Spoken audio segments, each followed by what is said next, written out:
эрх зүйн орчны өөрчлөлттэй холбоотой асуудлууд тусгагдаж улсын хурлын 9 гишүүн ажиллаж байгаа. За миний би Баталзын Батэрд нь улсын хурлын гишүүн энэ ажлын хэсгийг ахалж ажиллаж байна.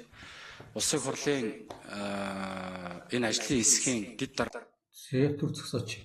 За энэ оны 3 сарын 11-ний өдөр он тухай төслийг хилцүүлгийг Баталзын Батэрдэн гишүүний улсын хурлын гишүүний санаачлагаар зохион байгуулсан байгаа. За энэ хилцүүлэг дээр өөрийнхөө үзэл бодлыг сошиал медиагаар ашиглаад илэрхийлье гэж бодлоо. За ямар тач жил бүрийн 3 сарын 21-нд олон улсын өдрийг тэмдэглэн өнгөрүүлдэг байгаа. За тэмдэглэдэг гэхээс илүүтэйгээр өнгөрсөн ондоо ямар үр бүтээлтэй ойн салбар дахиж дэвшилтэй байв. За дээрэс нь ирээдүйд ойн салбар ямар байхыг гарц гаргалгаа шийдлийг ярьдаг ийм өдөр байгаа. За энэ өдрийг тохиолдуулаад хэд хэдэн бэлтгэлэг хийж төлөвлөж байгаа. За өнөөдөр бол өөрийнхөө үзэл бодлыг сошиал медиагаар дамжуулаад мэдээж хэрэг манай ой мэргэжлийн хүмүүс оролцсон байгаа учраас хүмүүн тус бүр дээр нь чадвал өөрийнхөө үзэл бодлыг санал нийлж байгаа бол нийлж байгаа, нийлэхгүй байгаа бол нийлэхгүй байгаа. Санал бодлоо илэрхийлээд явъя гэж бодож байна. За юуны өмнө улсын хурлын гишүүнийг энэ хилцүүлгийг зохион байгуулсан талархууштай байна. За тэгээд яриагаа эхлэе да. дараагаар байгаль орчин урамсгалын өөрчлөлтийн сайдаар ажиллаж исэн одон туяа сайд маань ажиллаж байгаа. За ингээд бусад гишүүд ажиллаж байгаа. Би түрүү хэлсэн бид нар чимээгүй энэ хуулийг баталж болохгүй. Хоёрдугаар таньцын дотроо энэ хуулийг намайлзаж болохгүй. Гуравдугаар хэн нэгэн мэргэжлийн бус хүмүүсийн дүгнэлтээр хууль мэддэг гэдэг мэдэмхийлэгчдийн нөлөөлийн дор энэ хууль батлагдахыг би хүлээн зөвшөөрөхгүй. Ажлын хэсгийн дарга хувьд. Засгийн газраас өргөн барина гэдэг асуудлыг хөндөж байгаа. Тэр нээлттэй.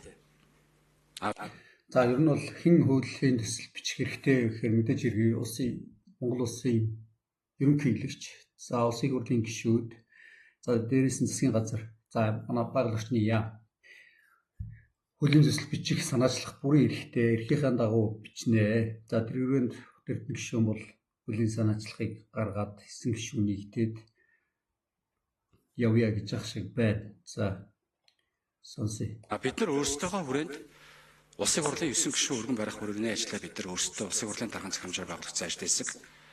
Улсын хурлын тухай хууль, бусад хууль тогтоомжоор хүлээн зөвшөөрөгдсөний хувьд бид нар энэ ажлаа бол үргэлжлүүлнэ. Хэн нэгэн саад болохыг бид нар зөвшөөрөхгүй.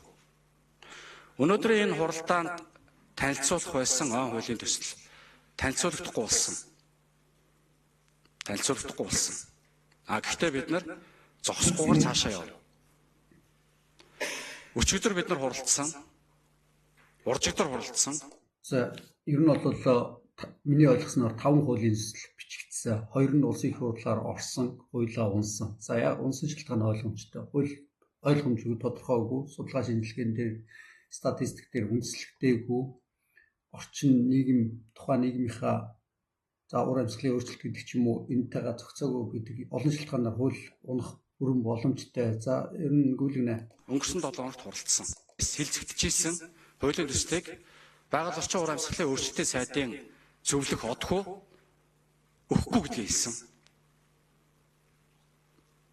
Бид нар энэ төслийг авах шаардлагагүй. За ер нь бол хууль ил тод нээлттэй байх хэрэгтэй. За альтернатив драфт хэлбэрээр байж болно. Гэхдээ хууль нээлттэй, хүн болгон нээлттэй, хүн болгон үзэл бодлоо илэрхийлэх хуулийн хилцүүлгийн төвшөнд явж байгаа бол бүрэн боломжтой, бүрэн хэрэгтэй гэж үзэж байгаа. Энэ хуулийг санаачилж байгаа, төслийг бичиж байгаа хүмүүс энэ хуулийг дараад байдаг бас болмоор байна. Би 2 драфт олж үзсэн, ялангуяа энэ модлог гэдэг ч юм уу энэ одгүй зөвлөхийн санаачлан бичсэн энэ төслийг за тэгэл асуугаад олдохгүй байлээ те. Ажил өөрөө би чинь Австри улсаас ингэж хол байгаа болохоор ганц нэг хүнээс л асууж байгаа. Гэхдээ ингэж те амар олдохгүй юм л те. Ямар ч сан олж үнссэн. Алавгүй болсон. Хуулийн төслийг хэн нэгэн өмчлөх хэрэггүй. Би энэ дээр хатуу байр суурьтай байгаа. Үгүй л. Даргын захирамжаар байгуулагдсан ажил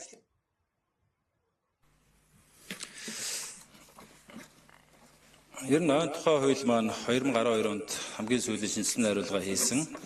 За тэгээд хуулийн маань зорилго бол Монгол улсын ойг хамгаалах, нөхөн сэргээх, үржүүлэх, эзэмших, ашиглах, ойг хөрийн төмрөөс өрсөн сэргийлэлтэй холбоотой харилцааг зохицуулахад оршно гэсэн юм одоо зорилттой байж байгаа. За ингээд өнгөрсөн хугацаанд 13 удаа хуулийн өөрчлөлт болоод шинжилсэн найруулга хийгдэж, за хамгийн сүүлд 2022 онд агентлаг байгуулсан. За 12 онд ойнхоо шинжилсэн найруулга бичигдсэн. За үндсэндээ бол одоо бид нэр энэ үндсэн хуулийнхаа шинжлэх гээд байгаа мó, нэмэлт өөрчлөлт оруулах гэдэг юм уу? Одоо байгаа хуулийг хүчингү тооцоо шинээр шинжилсэн найруулгаар хууль батлах гэдэг юм уу гэдгээс ойлгох хэрэгтэй. За мэдээж хэрэг шинжилсэн найруулга гэдэг бол үзэл баримтлалын өвдөө өөрчлөгдөж байгаа бол хуулийг шинээр өөрчилж тухайн цаг үеийнхээ нөхцөл байдалтай тааруулж бичих нь зөв ёсны хэрэгэ. За нэмэлт өөрчлөлт оруулах гэдэг бол ямар нэгэн заалтыг өөрчлөх гэдгээр бол өөрчлөлт явж болно. Нэг бол энэ одоо байгаа хуулиар тэр чигт нь өөрчлөлт хүчингү болгоо шинээр хууль шинжилтэн найруулах бичих гэж байгаа бол ийм л хуран заалттай юм байл л дээ. За энийг гүйлээ. Байгуулагдах одоо үндсэн зорилго. За сүүлийн 10 гаруй жилийн хугацааны статистикийг аваад үзэх юм бол төмрийн цар хүрээ болоод гаралтын тооны хувьд бол сарцсангуугаар багассан байж байгаа. За энэ дээр бас гол хүчин зүйл үзүүлж байгаа нэг хүчин зүйл нь бол ой нөхөрлүүд бий. За тэгээд мэдээж байгаль цагуурын нөхцөл дээрээс нь төмөр эсрэг авч хэрэгжүүлж байгаа арга хэмжээ. За энэ ойлгомжтой. Мэдээж нөхөрлийн үүрэг бол маш сайн үүргийг үздэг чинь гэж ойлгож байна. За дээрээс нь энэ хяналтын систем төмрийн менежмент бол сайн ажиллаж байгаа хүчинд 1.3% болтлоо буурсан байна те. Авч хүмүүс ингээд харах юм бол нэг харж байна. За дараагийн нэг хэсэг бол энэ дүр зургийг харах юм бол цэнхрээр болохоор энэ Улаанбаатар хотын одоо өрхийн тоо байгаа. Тэгээд тэр ягаанаар болохоор орон нутагт байгаа одоо өрхийн тоо байж байгаа. Эндээс харах юм бол Монгол улсын хүн ам өсөн нэмэгдэж байгаа, айл өрх өсөн нэмэгдэж байгаа. Гэсэн хэдий ч энэ одоо босоо багандар үзүүлсүүд нь болохоор жил бэлтгэж байгаа модны хэмжээ. За ер нь бол дэлхийд дээр өсөлтөнд буурдгүй нэг юм бол хүн байнга өсөж байдаг тийм. Мэдээж хэрэг өсөд явна. За энэ тэнийг дагаад нийгмийн эрэлт хэрэгцээ өсөж байдаг тийм. Манад бол одоо энэ мод бэлтгэлийг за 2020 онд 950 мянган шавметр модны бэлтгэл явуулж ирсэн юм байна. За ерөнхий харьцангуй бол баг ийм газар нутаг томтой ой хэмжээ бус тустай харьцуулахад бол харьцангуй их ойтой шүү дээ. За энэ модны хэмжээ маань ойролцоогоор нэгэсэнд ой нөөцийг ашигсныхаа төлөө улсын одоо болоод орон нутгийн төсөвт орж байгаа мөнгөний хэмжээ бол 20 тэрбум төгрөгөл байж байгаа. Дээдлэн. За тэгээд унджаар нэг 18 жишээ болгосон байж байгаа. За эндээс аваад тэгэхээр Монгол орны сүүлийн мэдээгээр бол 19 саятай байгаа. Энд бол хуучинтай 17-19 саяга талбай, нийт одоо сангийн талбай. Хөвсгөл аймаг та бүхэн бүгдээрээ мэдж байгаа. Монгол улсад хамгийн их одоо сантай аймаг. За энд Говьалтай аймгийг оруулсан. За энэ бол нийт загин огоо нэгтгэсэн мэдээлэл нь л да. За яг ойн сангаар бол 13.9 сая гэсэн. Өнөө анхааралтаараа ингэ өндөр болж байгаа гоё юм. За 20.3 сая талбайгаас 60 сая шометр бодыг бэлтгэж эдийн засгийн болоод одоо хүн ардынхаас хэрэгцээ. За энэ нь бол нийгмийн хөгжиж тухайн улсын хөгжлийн хөгжиж бол мэдээж хэрэг ялгаатай сайн авууштай. Энэ авууштай одоо боломж болцоо ойн доктортой менежментээр ой нөөцөө нэмэгдүүлж байгаа тэрнийхээ хүчинд өөрийнхөө ашиглалтыг нэмж чадж байгаа гэдэг энэ сайн жишээг авах нь зөв. За Австрали бол 4.3 сая ойтой. За ойролцоогоор 48% нь ой эзэлдэг.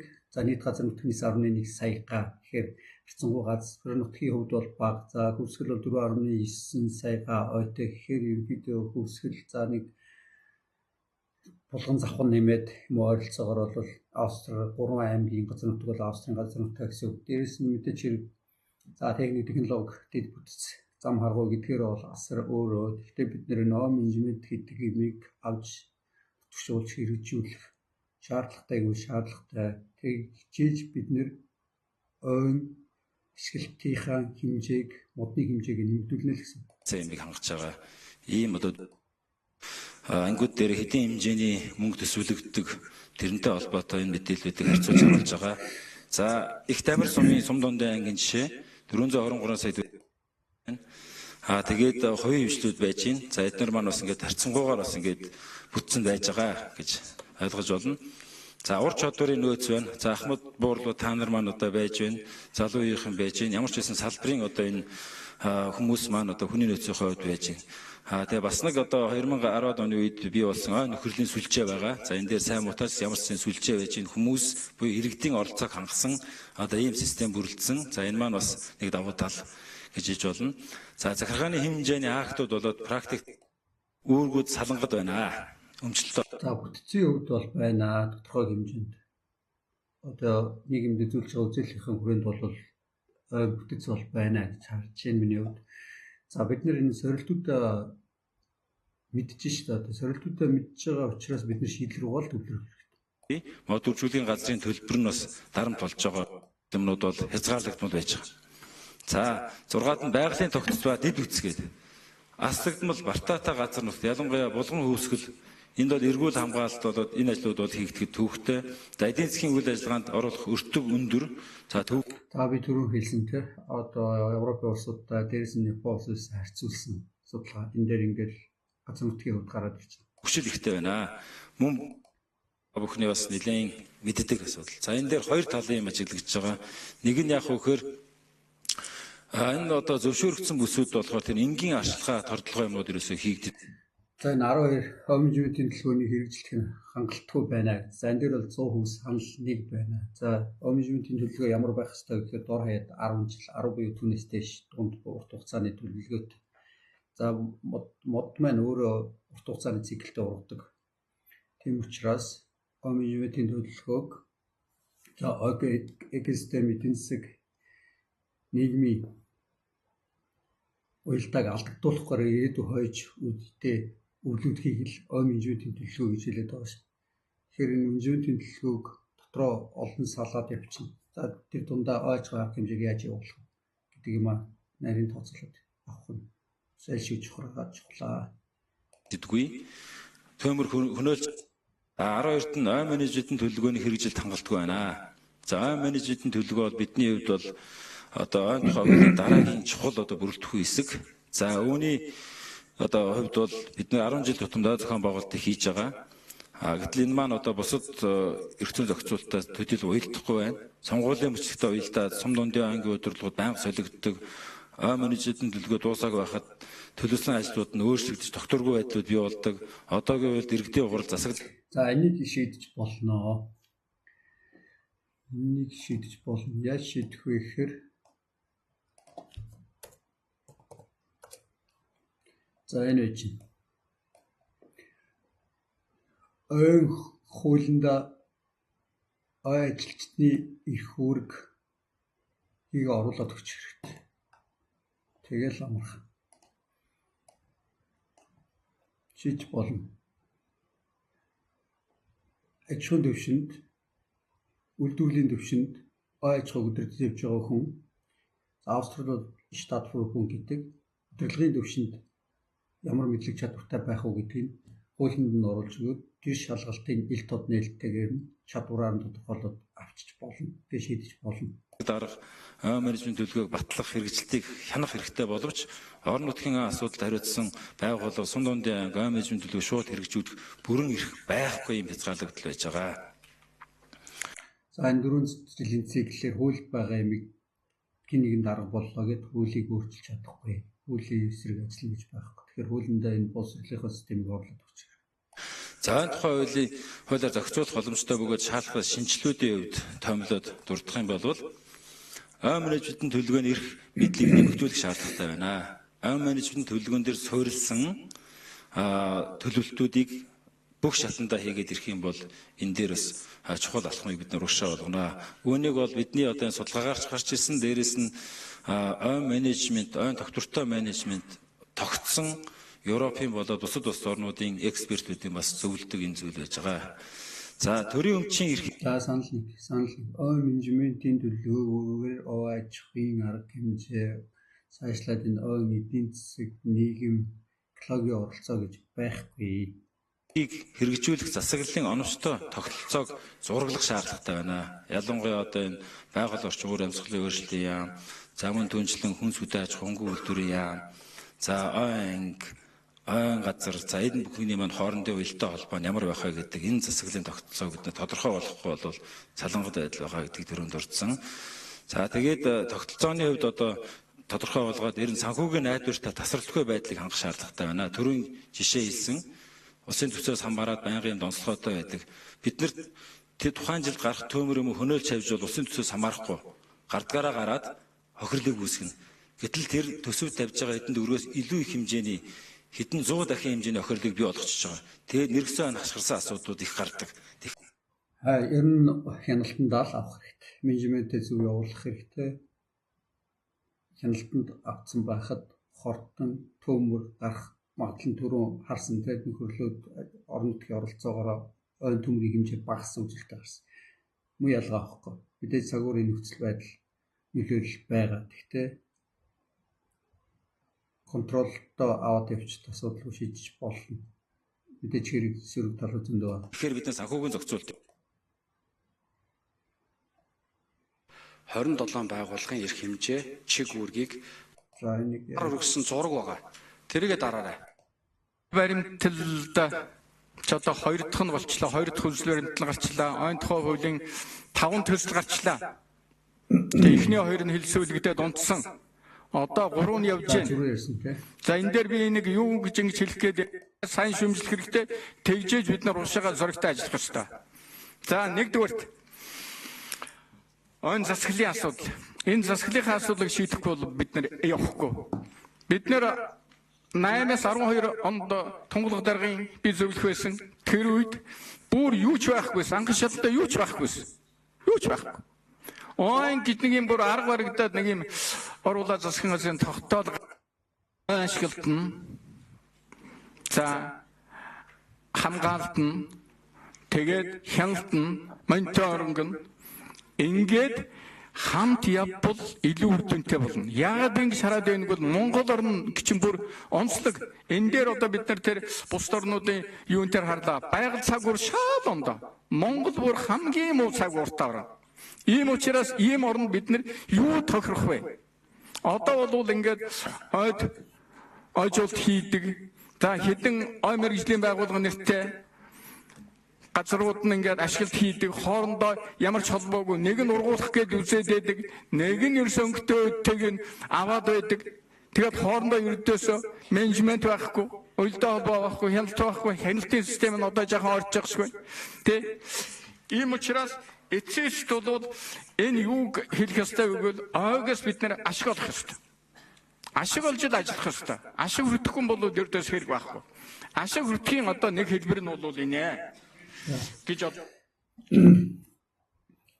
Ер нь бол үндсэн гол зарчмуудаа баримтлал явах хэрэгтэй. За доктортой байдал тийм ээ. Өнөөгийн байгаа нөхцөл байдлаа хэрэгцээгэндээ хангахын тулд ирээдүйн өвөлдөх өвд нөлөөлөхгүй л байх хэрэгтэй. Нэг хоёрт өг нөхөн сэргээхтэй огтлсон хэмжээнээсээ илүү мод тавьдаг ийм системтэй болох хэрэгтэй.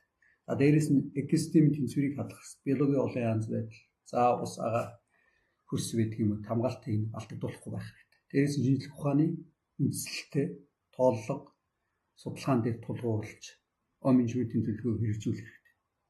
Зам оролцох талууд орон нутгийн иргэд за засаг захиргаа мэргэжилт гэдэг юм. Энэ бүгдийн бүх оролцоог оруулах хэрэгтэй. Дээрээс нь олон зорилттой ашиглалт эдийн засгийн нийгмийн за байгаль орчны үүргийг оролцуулах хэрэгтэй. За дээрээс нь хяналт тогтмол тохируулахтай ингэж явах ийм л зарчимтай шүү дээ. Одоо би харж байна.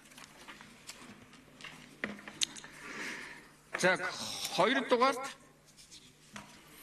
энэтэй холбогдуулаад хэлэхэд би энэ Батэрдийн сайдын үед орж ирлээ. Улсын хурлд бүсийн аж ахуйг нэг юм орж ирээд алгуулсан. Тэр бас их зөвсөн байгаа юм шүү. Энэ нэг 4 ойтой аймаг байна. Нэг одоо яг ийм нэг тийм бүх юма хийгээд зангидаад ингээд аваад явдаг. За ер нь Бодрын Үлэг багшийн ярилцлагыг сонссон бол Алтай, Хангай, Хинти, Хөвсгөл гэсэн ингээд 4 хуваа. Дээрээс нь Говийн бүсгээ оруулаад ингээд 5 бүс хуваагаад ой ангуудаа нэгтгэхэд ингээд явах нь бас зөв гэж харж байгаа. Хуучин шиг нэг аймагт ихний удаа нэг бүсгийн ойжих юм маягийн байвал яасан бэ? Энийг бол засгийн газар тэрх мэдлийн өгч хэрэгтэй. Засгийн газар тогтоолороо нэг аймагт хэдэг байгуулахдаг бол жич асуудал. Тэгээд бүсгийн ойжихудороо энэ ой ангийн хэлбэрийн жаахан өөрчлөөд ингээд явбал одоо анхын шатандаа би хөлтэй болоход бол олон янзын түрээсийн хэлбэр байдаг шүү. Толгой эргэчмээр 5-6 түрээсийн хэлбэр. Тэнд юус олон түрээсийн хэлбэр байж болохгүй. Нэг л байх ёстой. За нэг юм хэлчихье. Бүсгийн хувьд бол за хоёрдугаарт Яг ов бол улсын өмчтэй. За иргэд аж ахуй нэгж нөхөрлөлт түрээслүүлнэ. Хамгаална, ашиглана гэдэг ийм зарчмаар явна. Гэхдээ хэдэн жил байх уу гэдгийг тодорхой оруулж өгөх хэрэгтэй. Тэгээ хяналт мониторинг бол мэдээд чанга байх хэрэгтэй. Хууль эрх зүйн заалтууд нь тодорхой байх хэрэгтэй. Бид нэр ойгоо хамгаалах ёстой. Байгаль байгаа. Парисын хэлэлцээрийн утга учир чи ерөөсөө энэ шүү дээ. 2010 оны хөл үү те. Утга учир чинь шүү дээ. Байгалийн ойгоо сайн хамгаалаа ярдээсээ. Бид санал нэг. Одоо байгаа ойгоо сайн хамгаалах хэрэгтэй. Зөв менежмент оруулах хэрэгтэй. Тэндээ мөнгө санхугаа сайн тусгаж өгөх хэрэгтэй. Газар нутгийн өвчтөр те. Тэр нөхөн сэргээж чадахгүй бол ойжуулалтаа хийж чадахгүй бол байгалийн ойгоо маш сайн хамгаалахад энэ улсын байгууллага хамгийн их үүрэгтэй. Улсын байгууллага хамгийн их үүрэгтэй. Тийм учраас энэ хуулийн дээр бол урьдчилан сэргийлэх арга хэмжээнүүд маш их орж ирэхэд ойрын хувьд 80-100 жил ургаж байж нэг хэрэгцээний шаардлага хангадаг газрын хувьд бус орнтой бид нэр ерөөсө жишж болохгүй гэсэн 3 дугаар нэг юм санааг хэлье. Тийм ер нь бол Монгол улс за алаг цог хэлбэрээр 70-аас дээш өвн цэвдэгтэй гэж ярьдаг. Цэвдэг маань өөрөө бол 0 градусаас доош хэмт удаан хугацаанд чулуул хөлдөв мөс болон чулуулгийн ийм органик хэлбэрийг л хилээд байгаа. За тэгэхээр цэвдэг хайлуул мэдээж жишээг асуудал үүснэ. Карбон дэшээ гарна гэдэг ч юм олон асуудлууд байгаа. Бид нэр энэ он хөрсийг ерөөсөө ярьж байгаа хүн нэг ч алга. Он тухай хуулийн дээр он хөрс гэдэг юм бас оруулж өгөх шаардлагатай. За тэгээд энэ дээр бас ийм юмыг анхаарах хэрэгтэй юм аа. Энэ манай орны болоод чанарын хувьд модон материал үйлдвэрлэхэд үйлдвэрлэлийн хэрэгцээ яг үйлдвэрлэлийн хэрэгцээг бүрэн хангадаггүй. Ялангуяа нарийн мэбэл хийж байгаа ийм нөхцөлд болвол ердөөсөө за санал нийлж байна. За яг тэгэхээр ой менежмент ороогүй, нөгөө ойч арга хэмжээч ороогүй, модны таваарлах чанар чинь муу байж байгалийн ясаар сэргийг ургаж байгаа. Ер нь л тийм үү. Австрч гэсэн байгалийн ясаар сэргэж ургаж байгаа ямар ч ашиглалт оруулаагүй байвал таваарлах чанар бол муу. Монголын ерөнхийдөө масаараа таваарлах чанар муутай. Импортоор авахын бол одоо одоогийн мөрдөж байгаа хуулиар явж явах нь хэрэгтэй шүү гэдгийг бас нэг ингээд ойлгуулад хэлчихье.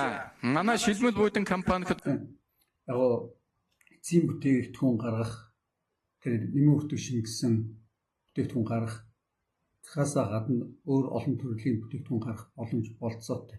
Бид бүгд мэдж байгаа. За оос давирхаагийн ашиглаад ч юм уу те. За навч шилмүсийн ашиглаад ч юм уу энэ бүтээгдэхүүн гаргах бүрэн боломж байгаа. 3 жил Оросын холбооны улсаас ингээд тэр манай нөхдүүд хийгээл яваад байх шиг байсан нэг өдтэй хэлэх. Он тухай хууль шинжилсэн хариулга байх ёстой гэдгийг аль хэдийн засгийн газрын 24-өөс 28 оны үйл ажиллагааны хөтөлбөрийн юм дээр зааснаар 25 онд он тухай хуулийг шинжилсэн хариулгаар оруулна гэдэг засгийн газруудын их хурлаар дэмжигдээ шийдэ гарцсан учраас өнөөдөр за ийм шийдвэр нь гарцсан бол бид бүгд үүндээ сууж байгаа тал талын оролцоогоо оруулаад ялангуяа ой мэргэжилтгүүд орж байгаад шинжилгээ найруулахаас өөр арга байхгүй. Шинжилгээ найруулаад явах нь зүйтэй гэж харж байна. Тухайн хууль шинжилсэн найруулга байх уу, нэмэлт өөрчлөлт байх уу гэдэг тийм ярьцлага, тийм санал авах боломжгүй зүйл, шийдвэр гарсан зүйл. За энэ нэгдүгээр. За энэ Отхоо гэдэг хүн бол энэ Батбаатар шин сайдын зөвлөх гэж ойлгосон.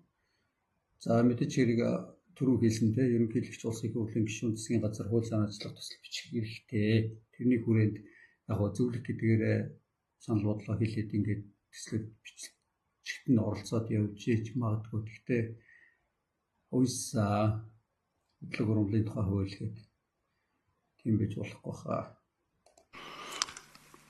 Хоёрдугаар зүйл дээр нь агн болоогүй нэ эрх мэгшүүнэ. Тэгвэл бас таны наад судал дээр чинь сууж энэ ажил гэж би бодож байна. Хуучин одоо 2008 он 12 онд дахиж одоо шинжилсэн найруулгаар явсан энэ ой хууль яг яагаад болохгүй байгаа юм? Юу нь болохгүй болоод ингэж одоо цоошноор бичих болов гэдгийг бол би бол ойлгоогүй учраас энэ одоо хуулийн төслүүдээс нь бүгдээрнгээс нь чөлөөлөөд хуучин хуулийнхаа төслийг миний ойлгосноор хуучин хууль чинь хэтэрхий олон нэмэлт өөрчлөлтүүд орцсон. Тэгээд цаг үеийнхаа нөхцөл байдалтайгаа таарахгүй байна гэдэг үндслээр л энэ шинжилсэн найруулсан хуулиа бичиж гэж одоо нэгдсэн юм биш үү гэж ойлгож байгаа шүү дээ. Тэгээд өмнөх хуулиас авах гэхээр нь аваад сайжруулаад шинжилсэн хуулийн төслөө бичээд явах нь зөв байна. Одоо сайжруулад мэдээч хэрэг одоо зах зээл рүү орсон бид нар хүлэмжийн асуудал гарсан эдэрэг олон юмнууд байгаа л да. Ингээд сайжруулаад ингээ явах нь зөвөө гэсэн ийм саналтай байна. Хоёрдугаарт ойн засаглалын асуудлыг бол улс төрөөс одоо чөлөөлөх цаг ирсэн. Ой ангиудыг бид нар одоо чадан ядан байгуулж хэлсэн. Өнөөдөр бол хөл дөрөө тогтцсон байх ёстой. Гэтэл ерөөсөө яг улс төрийн хараат болсон. Аймгийн засаг дарга гарч ирэл ингээл өөрчлөө яваад идэг. Энийг одоо болоод үнэхээр одоо ингэж шинжлэх гэж байгаа шинжлэх боломж гарч байгаа юм бол энэ улс төрөөс чөлөөлөд шууд одоо ой агентлагийн хүчтэй болох хэрэгтэй байна. Ой агентлагийн дор хөл нь болоод ажилдаг хамгийн гол бүтцэн болж ингэж за түрүү хэлсэн. Хуулинд дээр л ой ажилтнуудаа оруулаад өгч тэднийг дүрм журмынхын дагуу шаардлагын дагуу шалгалтыг авдаг. За стандартын тогтоодог юм оруулаад өгч гэсэн би ахаад харуул. Бүхэл бүтэн 18 бүлэгт ой ажилтныг оруулаад өгч ямар баг шаардлагатай. За энэ жишээлбэл ой өдөрдох төвшөнд хүн ямар байх ёстой гэдэг. орж ирүүлэх ийм одоо юу хиймээр байна. Хуулийн одоо өөрчлөлт. За дараагаар нь энэ одоо тэрбум модтой холбоотой ч тэр ерөөсөө энэ одоо нөхөн сэргээлтийн ажилч тэр шинээр мод тарьж байгаа ажилч тэр нэг заалтаар бол маш их бүдэрч байгаа. Энэ бол тарьж суулгацыг гаднаас импортоор оруулж ирэхийг бол хоригдсан заалт байгаа. Зөвхөн эрдэм шинжилгээний одоо зориултаар гээд оруулсан. Энэнийг одоо яагаад орсныг ч би бол түүхээр нь хэн оруулсныг бүгдийг нь мэднэ л. Одоо энийг чөлөөлөх хэрэгтэй. За ингэж хуулийн заалтанд одоо давын ашиглал нь нөлөөлдөг байж болохгүй. Нэгт за хоёрт энэ за гаднаас оруулж ирж байгаа тарьж суулгац гэдэг маань нэгдүгээрт инноватив species буюу харь ургамал гэдэг руугаа харь төрөл зүйл гэдэг рүү ороод явчихна. За энэ олон улсад ялангуяа Евро стандарт Европын олон улсуудад өөр бүс нутгаас өөр газраас өөр улсаас тарьж суулгац оруулж ирэх тарихыг бол хуулиараа хоригдтгоо. Мэдээж туршлага судалгааны шугамаар оруулж ирэнд ор хаяад 3-5 жил хийж заадаг. Олон шалтгаанууд байгаа. Генетикийн хөвд, за хортон шавьчны хөвд гэдэг ч юм уу. За нутгийн угал ургамлыг түрэх за цаашлаад экосистем нөлөөлөгч гэдэг юм олон шалтгаанууд байгаа. Энэ бол байх ёстой зүйлээ гэж бодож байна.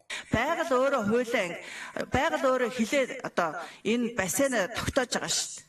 Бид нар яагаад ингэж нэг хил тавьчаад өөрсдөө хүн тэгээ тэрнийгээ болохоор одоо байгалийн хууль болгох гэж оролддгийг. Өнөөдөр Оросын талаас бид нар мод оруулж ирч чадахгүй. Хятадаас ч оруулж ирч чадахгүй. Тэгсэн мөртлөө хийж байгаа гүйцэтгэж байгаа ихэнх ажлууд эднээс орж ирсэн тарь суулгацаар хийгдэж байгаа шүү дээ. Худлаа биш. Ингээ хулгай болж байгаа. За энэ дээр мэдээж хяналт шалгалт байх хэрэгтэй, ойлгомжтой.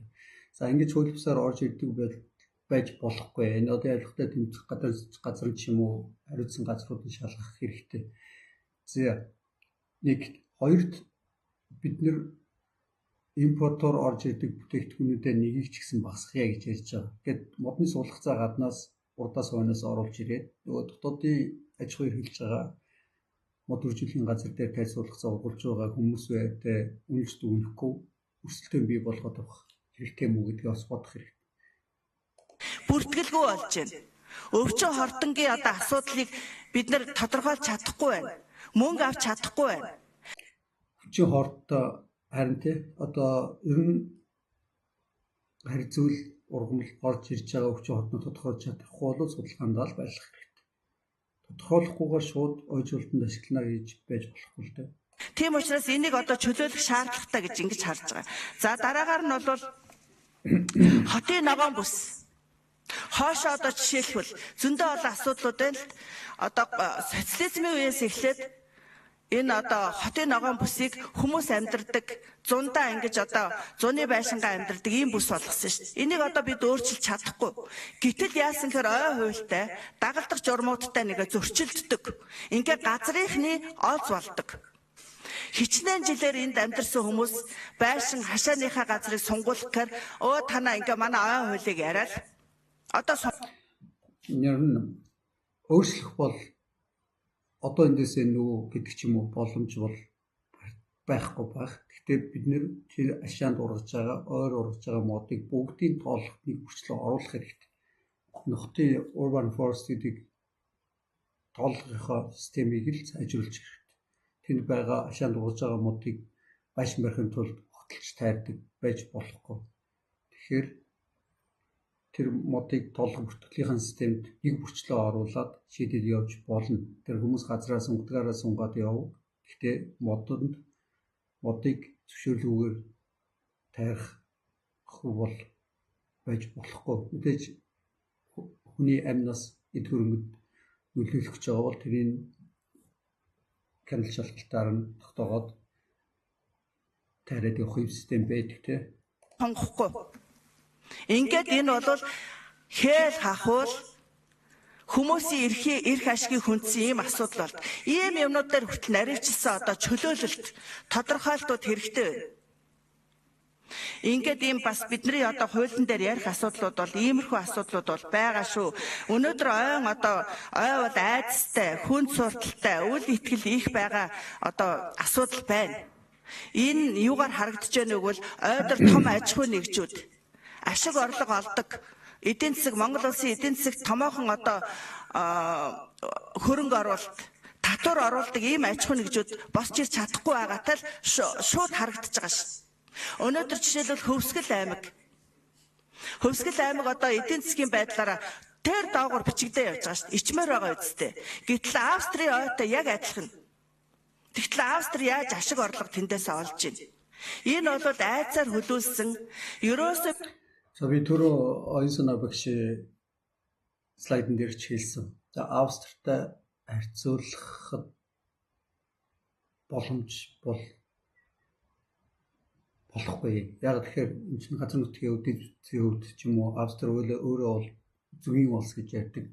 6-7 улстай хэлдэг.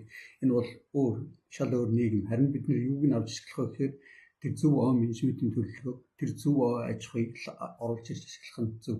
За энэ одоо хувийн хвшлүүдийг ярьж байгаа шиг байна. Хувийн хвшлүүд мэдээж хэрэг бизнесийн мөнгө олох гэж л орж ирнэ. Би түрүү хэлсэн тийм экологийн, нийгмийн, эдийн засгийн тэнцвэрийг сүүр болгож л явах хэрэгтэй. Тэрнээс мөнгө гэж хараад экологийг, орон нутгийн иргэдийг охироод байж болохгүй. Бид нар энэ одоо ойгоо ашиг болгож харж чаддгүй хүн суртал ихтэй байгааг л одоо гол жишээ шүү дээ. Гэх мэтчлэнгээр ингээд уухнуудаа сайжруулад бэркэтэн төлш рүү оруулж болдгүй эдэргээд бидний ойдоор бол хийх ажил их болохоо очиод тэр нь эдийн засаг болон ойд болон эсвэл ойд амьдарч байгаа хүмүүс ч юм уу ямар сөргөр дагавар юу болчиход байгаа гэдгийг өрнөлдөөгөө эхлээд бид нар үзэх хэрэгтэй. Тэгээ угаасаа шинжилэн найруулгыг хоёрхан л заалт байгаа шүү дээ. Нэгдүгээрт нь 50%-аас илүү заалт нь одоо нэмэлт өөрчлөлт орох шаардлагатай бол шинжилсэн найруулах юм. Хоёрдугаарт нь бол ерөөсөө үзэл бодол нь эрс төс өөрчлөгдсөн тий. Шал өөр үзэл баримтлалаар явахаар болж байгаа бол шинжилсэн найруулга юм. Ингээл хоёр хэл заалт байгаа. Энэ хүрээнд л бид нар шинжилсэн найруулга хийх ёстой. Тэгэхээр энэ ойнтхой хуулийг шинжилсэн найруулна гэж байгаа бол энэ хоёр заалт яг альваар нь барьж явах гэдэг юм. Үнэхээр үзэл баримтлал нь өөрчлөгдөж байгаа юм уу? Бид нар хамгаалал нэгдсэн үзэл баримталтай байж байгаа өнөөдөр шууд ашиглан гэдэг рүү орох гэдэг юм уу? Яах гэдэг юм? Эсвэл одоо тэр 50%-аас илүү заалтууд нь өөрчлөгдөж, өр нөлөөгийн судлаад үзсэн чинь өөрчлөгдөж, тэгээ шинжилсэн найруулга хийх гэдэг юм уу? Энийг бид нар эхлээ шийдэх ёстой. Тэгжиж дараа нь ойнтхой хуулийг үзэл баримтлаа ярина. Бид нар нэг уруу пропорционалаар яваад байна. Хууль гэж нэг юм гаргаж тавьчаад дараа нь хуулиас хөөгд үзэл баримтлал гэдэг юм яриад. Өр нөлөөний асуудал ерөөсөө ярихгүй. Уг нь чинь бид нар эхлээд өр нөлөөгөө гаргаад за энэ нэмэлт өөрчлөлт орох ёстой юм уу? Эсвэл шинжилсэн найруулга явах ёстой юм гэдгийг шийдэх ёстой. Тэгжээж бид нар дараа нь үзэл баримтлал гаргаж ирэх ёстой. Тэгээд үзэл баримтлал гаргаад үзэл баримтлал батлагдсны дараа бид нар хуулийн төсөл дээр суугаад өнөөдөр бид нар энэ цугладаг шиг хуулийн төсөл дээр яриад ингээд явах ёстой юм байна. За тэгээ миний зүгээр хүсэх юм байгаа. Одоо яамн ч байна уу, агентлагч ч байна уу, их хурлын ч байна уу, банкын орон ч байна уу? Энэ хууль бидний хариуцдаг ойн тухай ярих гэдэг бол асуудлын хувь заяаг ярих гэдэг бол ойчдыг энд нь оруулаад өгөөч. Би хэд хэдэн ажлын хэсгийг харж байсан дандаа дарга. За ер нь бол санал нэг. Ойн тухай ярих ч бол ялангуяа экспериментүүдийг оруулах нь төлөвлөлийн зөв. Ялангуяа судалгаа шинжилгээ тухай ойн салбартаа ажиллаж байгаа туршлага мэдлэгтэй залуучуудаа хамт үеийн төлөөлөл, оюутны үеийн төлөөлөл бүгднийг оруулж үзэл бодол саналыг сонсох хэрэгтэй. Санал нэг. Нар тийм билээ. Дарга нар ч ойг мэдэхгүй шүү дээ. Зовлонгийг мэдэхгүй шүү дээ. Тэр яг газар дээр ажилладаг. Олон жил жаргал зовлонгийг мэддэг болсон. Биднээс яагаад юм асуухгүй ингээд хууль хийгээд идэх юм. Нэгдүгürt бидний тоглолтын чинь гадна баймаар байна. Дотор нь баймаар байна. Бид нар хувь заяагаа өөрсдөө шийдмээр байна. Ойнхоо хувь заяаг ойгоо мэддэг нөгөө ногоотой шүлийн нууч номын үтснээр бид нар шинжилтээр нэлээд анхаарал хандуулж байгаа. За би давхардуулалгүйгээр саналаа хэлхийн зүйтэй гэдэг өнцгөөс тухайн үед бид нар ярина. Асуудал үүсэж байгаа. Энэ тохиолдолд яаж энэ хуулийг авч явах гэж байгаа юм бэ? Тэгэхээр би бол холбооныхоо удирдах зөвлөлийн гишүүдтэйгээ зөвшөлдсөний үндсэн дээр улсын их хурлын байнгын хороо энэ асуудал дээр онцгойлон анхаарад эрхэм чиний хуулиуд дээр маш их үзэгддэг нөгөө хуулийн давхардал хийдлийн асуудал энэ дээр бас дахиад гарах үе. Тэгэхээр хот суурны ногоон байгууламжийн за хууль мэдээж хэрэг ойлгомжтой байх хэрэгтэй. Бусад хууль дүрмтэйгээ зохицох ёстой. За үндсэн хуулиуд зөвшөлдөхгүй байх гэсэн юм үндсэн зарчмууд байгаа. Тэрнийхээ хүрээнд бусад хууль дүрм журамтай ялангуяа бусад хуулиудтайгаа сайн харьцуулж судалж үзэх нь зөв. Энэ тухай хууль гэж бид нар 10 жилийн өмнө ярьжсэн хуулийн үзэл баримтлал маань өнөөдөр бид нар дэлхийд дахна манлайлалаа үзүүлэхэд тэр бомод үндэсний хөдөлгөөн одоо COP17-гийн үеэр хуралдах суурин газарт мод тарих, суурин газар хүний амьдралын сайн сайхны төлөө нөгөө мод тарих асуудал маань орхигдчиход байна шүү дээ. Тэгэхээр энэ байгалийн болон суурин газрын ойтой холбоотой бид нар яг urban forestry гэдэг асуудлыг бас нэлийн чирж бас орчин цагт ийм байдлаар бид нар шийдэх ёстой хууль эрх зүйн сайжруулаач гэдэг саналыг тавьж байгааг хүлээн аван цаашид ажиллана гэж. За urban forestry гэж ярьж байна. Хотын ногоон бүсийн одоо хотын төвчлөлтийн гэх юм уу. Энэ нь бол ихэнх газар бол дүрм журмаар шийдэгдээд явдаг. Тухай хуулиндаа хэсэгчлээд оруулаад өгчдөг. Тэгэхээр яг бус улсуудад байж магадгүй. Тэгээд энийг нарийн судлаад үзснээс над чинь тэгээд байдаг мөрдөгдөх журмууд бас тодорхой байдаг. Тэдгээр хууль тогтоом журмуудыг мөрдөхгүй бол хүлэг хариуцлага нь хүртэл тодорхой байдаг. Тийм болохоор энэ тал дээр шатараасан хилцүүлэг явуулаад тэгээ хуулийнхаа төсөл дээр шат шатандаа бүгдөө орж ажиллаад хийцээ. За энэ тэрбум модны хүн баг шиг байна.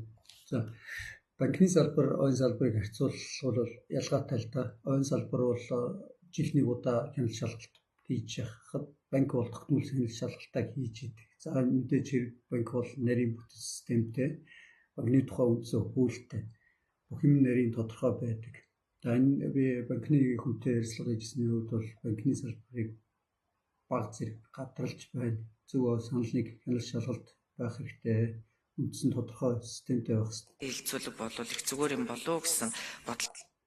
Яг ойн салбарт газар дээр нь очоод тэр ойн орой дээр очоод модоо тариад ургуулад хүрзээ бариад техник технологийн байдал хүн хүч боловсон хүчний ямар байгаа гэдгийг мэдж байгаа учраас энэ талаас яриад байгаа юм шүү. Тэгэхээр бид нарт ийм ажил үүргийн тодорхой байдал хэн яг ажлыг нь хариуцсан юм. Өнөөдөр улс төрийн циклэр биш яг одоо бид нар энэ бидний оршин тогтнох оролцохгүй салбар байхгүй энэ байгаль орчны За санал нэг улс төрийн циклээр ажил явуулдаг юм их хуулиндээ оруулаад шийдчих болно.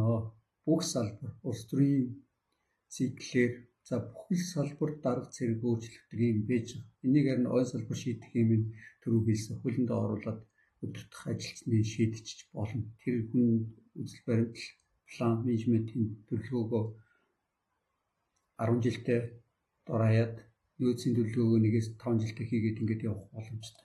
Асуудал ярьж байгаа тэр явна. Ядаж одоо суурэ эхлээд ингээ явж одоо шалгах юм болов уу гэсэн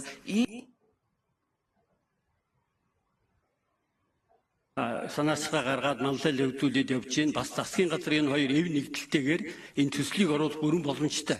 Энэ ойн төслүүд үндсэндээ 22 хоноос хойш боловсрсон учраас одоо өнөөдөр ямар нэгэн байдлаар сар тест юм үндэс байхгүй. Одоо манай зарим хүмүүсийн ярьж байгаа тэр хэрэгжилтийн үнэлгээг саяч сүүлийнх нь оюун санаа танилцууллаа. Өмнө чинь үнэлгээ хийгээд энэ анхны ялангуяа Батэрдэн сайдын боловсруулсан бань одон сайд биш Батэрдэн сайдын үеийнхтер баг. Энх хоёр сайд үсэл баримтлалыг баталсан. Үнэлгээ нь хийгдсэн. Хууль тогтоомжийн хуулийн дагуу явж байгаа юм л манай улс төрийн тогтворгүй байдлаас одон туяа сайдын үед бол Алтан гэрэл сайдаар батлуулах гээд 2-3 хөргүүлсэн ганцхан ОАН-гийн асуудлыг тодохгүй буцсан.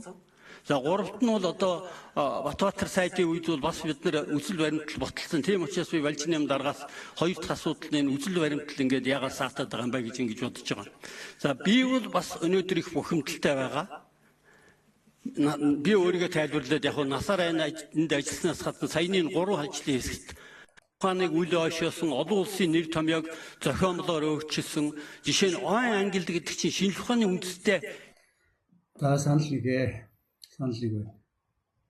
Хийдэг байхад энийг дөрвөл үүсэхгүйгээр энэ сайхан боловсруулсан юмн дээр мэдээж би төгс болсон гэж хэлэхгүй. Тэр одоо саяны Баярмаа ерөнхийлөгч ярьж байгаа термилон урамшууллын асуудал тэр тунгалгын яриад байгаа хувийн хвшлийг чөлөөлөх оролцуулах за хүн болгон өөрийн зүгээс үзэл бодлоо илэрхийлж байгаа.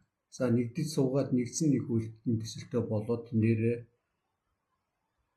авахаа аваад орхиод ингээд цаашаа ажиллаа уршуулад явах нь чухлаа. Тэгэхдээ бид нар бол экос хоёр асуултыг энэ хоёр хүнтэй. За өдрийн мэндийн дараагийнх нь тодорхойлтыг бий болсноор түрүүний яриад байгаа хоёр асуултыг энэ хоёр хүнтэй. За өдрийн мэндийн дараагийнх нь бас харилт нэмсээр хуулийн хүрээнд дарга нэмсээр асуултаа дуусгач. Өөр зүүгнэд чинь хэм байлаа? Эрдэнэ Соломон байна да. За бүгдээрэнд нь энэ өдрийн мэндийг хүргэе. Өнөөдрийн хэлэлцүүлэг бол бас цаг үе олсон болов уу гэж бодогдож байна. Яагаад гэвэл 2022 оноос хойш яг энэ онцгой хуулийн шинжилэлтэй холбоотой дээр ажиллаад явж байгаа. Анхны тэр драфт дээр болсон нэгэдэггүй одоо цаг хугацаа зарцуулж ажилласан. Тэгээд харж байхад бол яг өнгөрсөн тэр эхний драфт дээр бол сайжруулалт бол дараагийн хэсэг дээр одоо техникийн ажлын хэсэг гараад хийсэн байгаа. Гэхдээ тэрэн дээр бас муудсан юмнууд байгаа. Мэдээж дотроо хэлцүүлэх олон асуудлууд байгаа. Гэхдээ шинжилсэн найруулга явах зайлшгүй шаардлагатай байгаа гэдэг зүйлүүдийг бол аль 10, 22, 23 оноод бол гаргаж тавьсан. За яагаад гэдэг дээр би нэг хэдхэн одоо бас үндслүүдийг бас энэ бол нээлттэй хэлцүүлэх гэж утсан учраас хэлье гэж бодлоо. Нэгдүгüүрт нь бид нар яг юу хүсэж байгаа юм бэ? Одоо газрын нэгдмэл сангийн 6 ангиллаас манай ойн сан салаад явчихсан байгаа. Тэгэхээр бид нар газрын нэгдмэл сантайгаа уялдуулах асуудал буюу ойн сан бүхий газар гэдэг асуудлыг оруулж ирэх шаардлагатай болж байгаа. Ингийн тулд дахиад юу үсээд байна?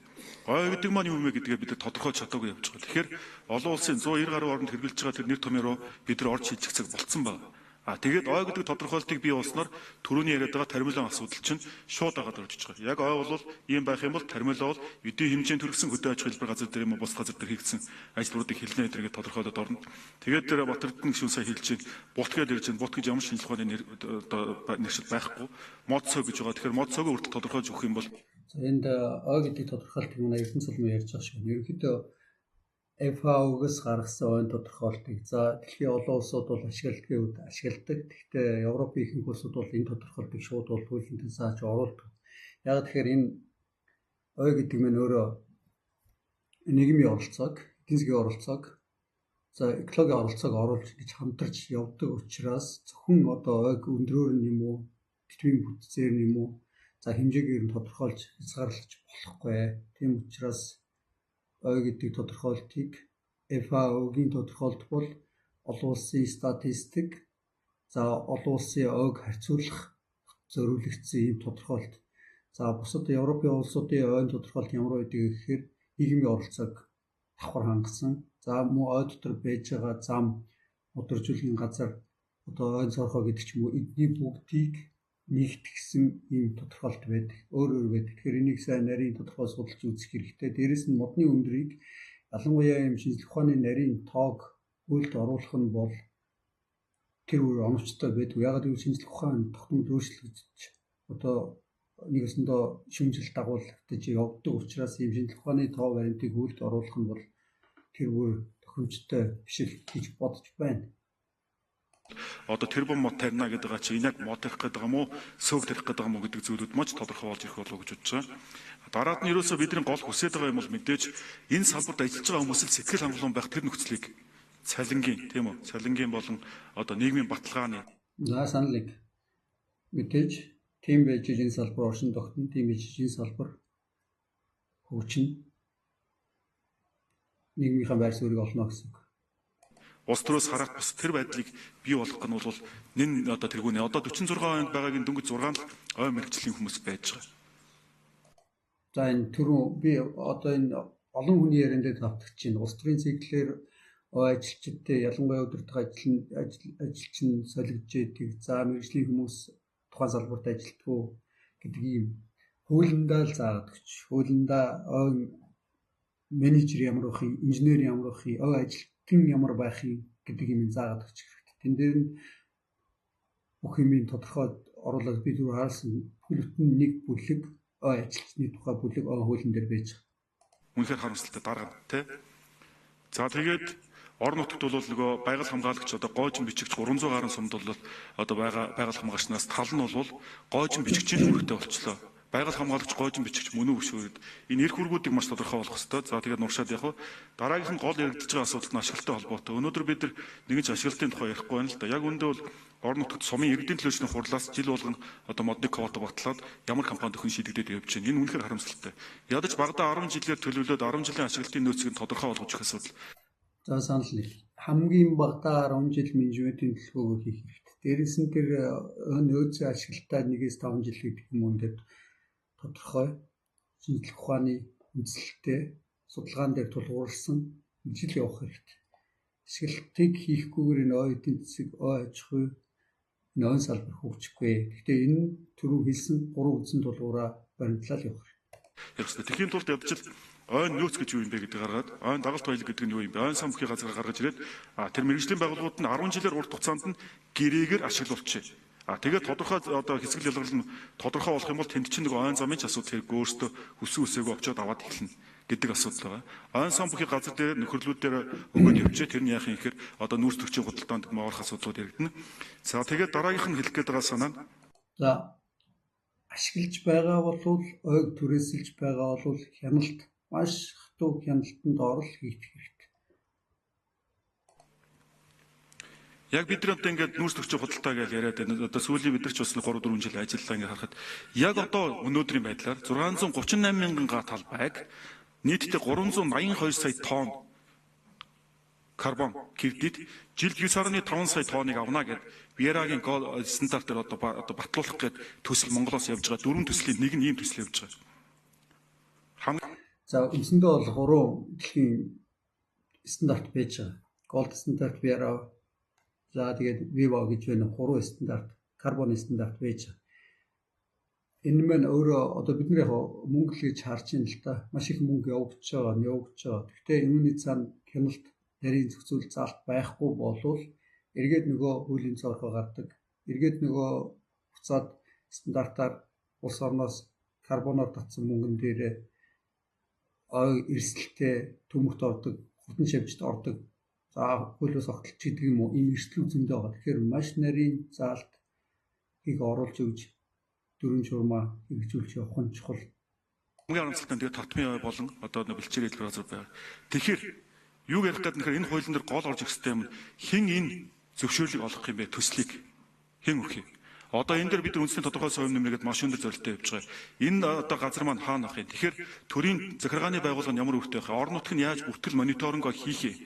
Дотоодын зах зээл одоо ихэнх улсууд дотоодын зах зээл бий болгоод одоо манай тэр модны чи гол амлалт өгсөн компаниуд бол дотоодын зах зээл өгсөж байгаа. Тэгэхээр энийг яаж зохицуулах юм бэ гэдэг зүйлүүдийг тодорхойлж оруулах хэрэгтэй. За тэгээд дараагийнх нь маш одоо тулгамдаад асуудал нь түрүү ярьж л яг ингээд самар гарсан жилүүдэд бүгдээрээ л авийн ашиглалын уралдыг за нэг 70 30 60 40 за хэдэн хувийг нь экспортод гаргах юм. Эдээ хэдэн хувь байх. Иймэрхүү юм дээр л маргаад байдаг.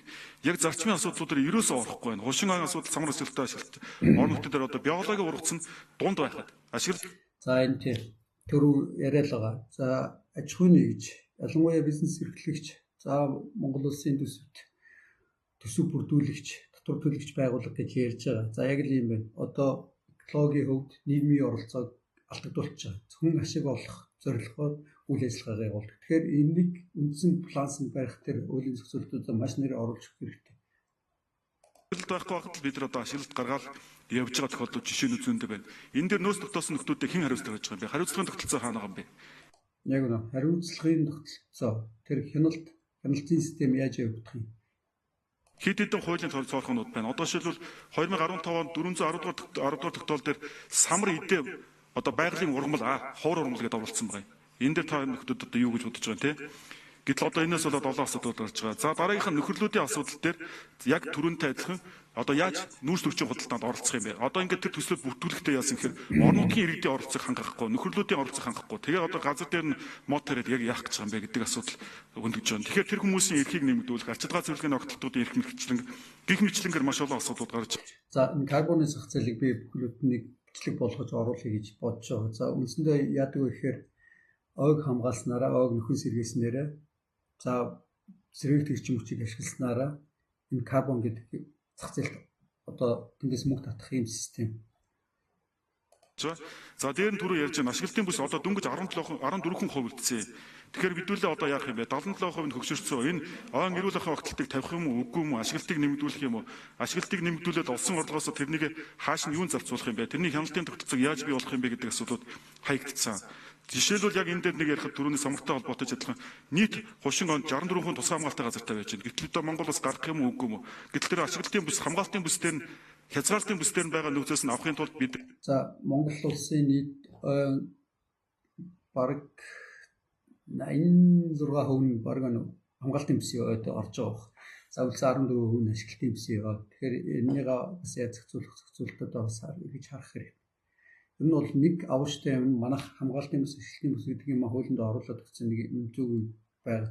Тэр ягаад ахуйн зориултаар иргэн 50 кг бичээд байгаа юм. Үнэхээр ашигламаар байгаа бол бид нар биологийн ургацаа тогтоогоо тэндээс ашиглалтын нөөцөө гаргаад тэндээсээ тодорхой хуваар нь ашиглалтаа явуулах тэр зохицуултыг хий. Эсвэл бол одоо тэрнийг хорих асуудлууд тэгээ зөвшөөрлөнд хууль дээр бичиж байгаа 1.9 дээр одоо байж байгаа зохицуулт шинжилсэн найруулга дээр ч явж байгаа нь яаж юм гэхээр одоо ерөөсөө ойн дагалт баялагийг хэн олох юм бэ гэдэг зохицуултууд байхгүй. Ганцхан ойн дагалт баялаг гэдэг нь зөвхөн ойн хуулиар зохицуулагдаад гармаарга тэгээ эцэст нь хэлэх гээд байгаа зүйл нь бол энэ олон асуудлууд байгаа учраас бид нар шинжилэх нь зүйтэй. Гэхдээ одоогийн тэрний төслөхөөс илүү нэгтгэгдээд одоо тэрнийгээ сайжруулж боловсруулад тэгээд нэг айтайхан болгоод одоо хилцээд явуул яа. Санал нэг энэ тэнд өөр төсөл бичээд за 5 төслийн 2 нь ороод унтсан гэж байгаа. Түрүүн би тайлбарласан. Ямар учраас ундаг юм. За нэгдмэл нэг хуулийн төсөлтэй болоод тэн дээр таалцлаад нэг бүрчлэн ярилцаад хилцээд ингэж явах хэрэгтэй. бас юм бэ гэдэг тийм байр суурь байгаа. Тэгээд ер нь бол бид нар газрын нэгдмэл сонгоосоо ялгаж ойлгохгүй нэгдсэн нэг мэдээллийн системд газар зохиомжтой улсын газар зохиомжтой ерөнхий төлөвлөгөөнд ороод явдаг байдалтай таримлын асуудлууд нь бас бүртгэгдээд явдаг байдалтай. Тийм болохын тулд энэ олон зохицуултуудыг хийх. За энд ойгийн тодорхойлолтын дээр ойл яриад байдаг. Бид нар газрын ой минь хөрсөн дээр ургаж байгаа. Тэр ой хөрс гэдэг юмыг ерөөсөө ярьж байгаа хүн байхгүй ш. Европын хинх улсын ойн хуулинд ойн хөрс гэдэг байгаа ш. Их шаардлагатай учраас бид нар одоо өнөөдөр саналаа хэлж байна. Хэмжиж чадахгүй бол удирдах чадахгүй гэдэг нэг юм урэг манай бид нэр хамгийн түрүүнд бодмоор байна хүн болоо. Тэгэхээр энэ хэмжиж чадахгүй бол удирдах чадахгүй гэхээр бид нар юунаас эхлэх юм гэхээр сая Эрдэнэ цогмон ярьж байна. За түрүү оюун санаа багш хэлж байсан. Нэг стандартаар нэг арга зүгээр л ойгоо тоолох хэрэгтэй. Ерөөсөө бид нар мэдээллийн системийн платформ ерөөсөө ой монитор асар хэмжээний одоо модыг огтлжсэн, мод үлтгэлийн үйлдвэрүүд байгуулж байсан. Одоо би тэрэн дээр бас бэлтгэжсэн боловсон хүчнэ.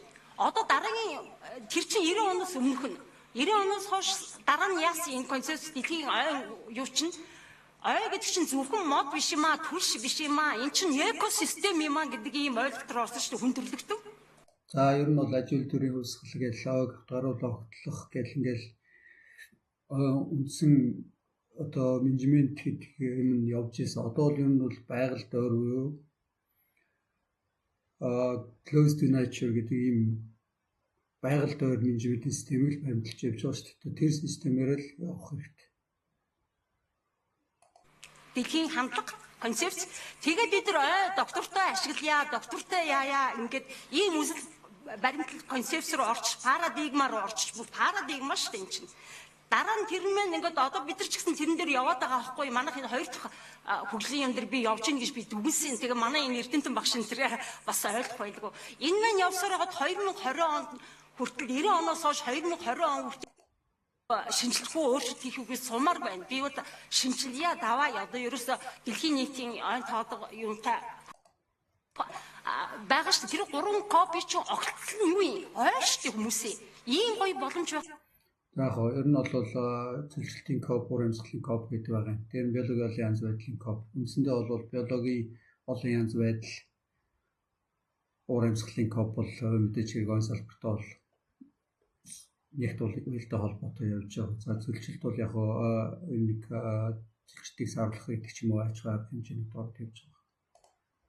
Яг бид нар яагаад энэ дэр ингэ ажиллахгүй вэ? Нэг 200 ч юм уу 300-аас илүү гарах ийм нэг дутагдал байгаа. Хоёрдугаар дутагдал бол юу гэхээр зэрэг ер нь бол дутагдал биш. Энэ бол давуу тал нь. Монгол орны нөхцөлд ойг хавтгааруулан огтлохоор огтлохыг хориглосон. За энэ бол дэлхийн нийтээр баримталж байгаа баримт хавтгааруулан огтлолт гэдэг бол байхгүй. Бүх үйлүүдэд бичээд өгсөн байна. Уршиг нь мэдж байгаа. Үнэхээр Монгол орны нөхцөлд бол болохгүй гэдэг нь бидний олон жилийн судалгаагаар батлагдж байгаа. Огтлохоор зэрэг хээлгүй явцдаг. Ялангуяа өндөр ханга манга зүгээр тайгархыг ой дээр бол гайгүй бас тийм асуудал байна. Тэгэхээр энэ дээр бас нэг дутагдал нь юу вэ гэхээр зэрэг ердөөсөө хавтгааруул огтлохыг хориглосон гэчээд ер нь айжин болон төвөрлөх огтлолт гэдэг хоёр огтлолтыг бол ерөнхийдөө зөвшөөрсөн юм байна. Гэтэл энэ хуулинд тэр айжим огтлолтын дөрөвд айжим огтлолт гэдэг маань ердөөсөө модыг нэг удаа огтлчоод 20-30 жил болоо дахиад огтлчоод нь эсвэл 1 2 3 огтлчоод дөрөвд огтлолт дээр нь сэргэн ургасныхын дараа огтлдог юм. За дэлхийн улс орнууд за ялангуяа Европын орнуудад ямар зэчмийг баримталж байна гэхээр ерөөсөө селектив код төвөрлө огтлох. Ийм л энэ хамгийн байгальд ойр аж ахуй хэмжээ гэж үзэж байгаа. Тэгэхээр энэ зарчим руу л өгсөн дээ. Огтлолт байгаа. Энэ огтлолтын тэр хамгийн сүүлийн одоо огтлолтын бол бас давхар хариулчаад байгаа ийм нэг дутагдал надад ажиглагдж байдгийг.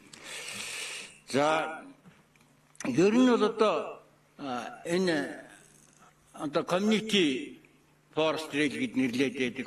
Одоо бидний харлаа нөхөрлөгээд энэ маань ердөөсөө одоо 90-ад оноос хойш ер нь ярьж гарч ирсэн. Энэ олон улсын байгууллагын юмар нэлээд сайн хийгдэж байгаад одоо энэ бол Одоо 90 он гэдэг чи 20 30 40 жил бас явцсан. Гэхдээ Монгол орны нөхцөлд бол нэг хэрэгжиж чаддгүй зүйл нь юу гэхээр зэрэг энэ одоо Ази орнуудад бол дандаа нэг ойд амьдэрдэг улсууд нь бол нөхрөл community гэдэг яадаг. Манай монголч нь бол ойн хажууд байсан ч гэсэн гол юм нь бол ой биш мал байдаг. Яг ер нь манай Монгол орны ой бол ихэнх нь төрийн өмч. Тэгэхээр хувийн эзэмшлийн ой гэж байхгүй учраас нөхрөлийн зарчим орлол явах нь зөв. Дээрээс нь тэр төрөөсөө ой гэдэг юм оруулж ирээд удаан хугацаанд маш өндөр хяналтын доор, хяналт шалгалтын доор явуулах нь зөв. Учраас манайхны хувьд бол мал руугаа анхаарал энэ ашиглах тал дээр анхаарч чаддгүй ийм нэг дутагдал бий.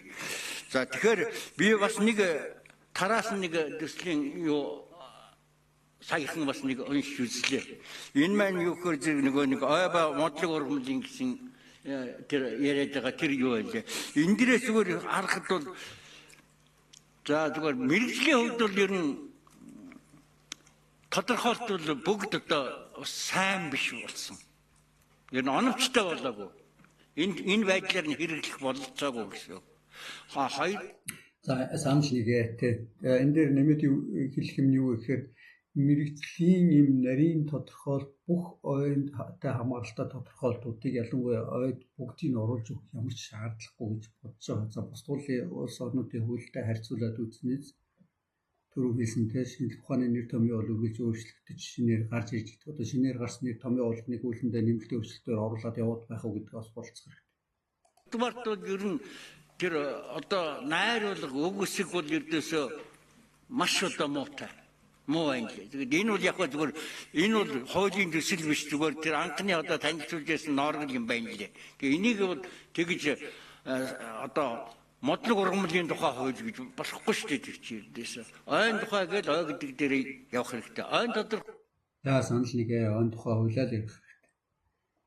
Тэр модлогийн ургамлын хууль мөл. За тэр мөрийг бол яриад чихгүй. Тэгэхээр дахин тэрийг яриад тэрнийг авч гэлцүүлээд тэндээс нь авах юм аавна гэдээ явах ямар шаардлагатай. JSC-ийн хууль билээхэн бэлтэж байгаа хуулийн төсөл байж байгаа шүү дээ. Тодорхой байгаа. Олон улсынхаа дээр тодорхойлтыг менежментийн төв гэсэн нэг тэмээлд оруулаад төрийн байгууллага болгоод төрийн байгууллагын мэрэгжлийн боловсон хүчээр хангаж статусыг нь оруулахгүй болохоор үнэхээр одоо ойн мэрэгчлүүд мөр ховордож байна. Залуучууд бол ажиллагаа болж байна. Яг л өөр одоо ажиллагаа эсвэл төрийн захиргааны төв байгууллага байгаль хамгаалалт байгаль улсын байдлаас за гурван зарчим дээр нь сүрлүүлээд эдийн засгийн хувьд бие даах чадамжийг бүрдүүлэх хэрэгтэй. Тэгжээж тэнд эдийн засаг бүрдэнд тэгжээж тэр ажиллах хүчин нэга орчин тогтнох сэтгэлийн одоо сэтгэл ханамжийн хувьд сайн багтах боломжийг бүрдүүлж байгаа. Тэгэхээр манай инженерүүд явж байгаа. Тэгэхээр бид нар доктортой ажлын байр мэдээж одоо санхүүгийн нэмэгдэл одоо салин доктортой байх залуу төрийн төсвөр онцлог байгаа гэдгийг хэлсэн зүг. Ингээд дээгүүр хідэн хуулийн төслүүд нь нууцлагдмал юм шиг яваад анхан шатандаа ерөөсөө мэдээлэл. За ямар нэгэн хуулийн төсөл бичиж байгаа бол ил тод нээлттэй байх хэрэгтэй. Иргэдэд нь мэрэгчлэнгүүдээр нь тэгэхээр анхан шатанд хууль гараад нөгөөдг нь ингээд нийлээдгүй талбай нөгөө засгийн болтонд гарсан гол утга зохицуулах шаардлагууд байна гэдэг. Ингээ ойн хууль бол 2 удаа 3 удаа яам дээр хэлцэгтэй санаа бодол нэрлжээд. За энэ шин сайд бол одоо юу тухай хууль мөртэй копийнхаа ажилд харагдаад явж байгаа гэж бодож байна. Копи ажил нь ч одоо 70 садгаа байгаа баг. Тэгвэл нэ. Энэ хуулиудаа тайлбарлаад Б уян усыг хурлын гишүүн гэсэн 12 оны ойн тухай хуулийг бичсэн. Эхлээс ахуулаад та бүхэн сонссон. Өнөөдөр ойн тухай хуулийн За ерөнхийдөө 230 минутын дээр өөрийнхөө бодлыг сошиал үг ашиглаад илэрхийлье гэж бодлоо. 230 минутын бичлэг ер нь 1 цагт багтаагаад товчхон өөрийнхөө үзэл бодлыг хэлээд явлаа. Тэгээд авах гэхийн ухаанаар хандаад ер нь бол хуулийн зарчим ямар байх вэ гэхээр хууль тогтвортой, иргэдэд ойлгомжтой, газар дээр хэрэгждэг ойлгомжтой л байх хэрэгтэй. Энэ зарчим дээрээ тулгуурлаад байгаа хуулиа бичээд ухаан зөвөө завь өөрийнхөө үзэл бодлыг ярин дундаа хэлээд явсан учраас та бүгд хараад тэгээд буруу зүрх юм байвал алгасаад авах гэхийн ухаанаар хандаарай гэж хүсье. За тэгээд бүгдэнд нь 3 сарын 21-нд болох олон улсын явам мэндийг хүргэе. Тэгээд ажил амьдралд нь сайн сайхан бүхнийг хүсье.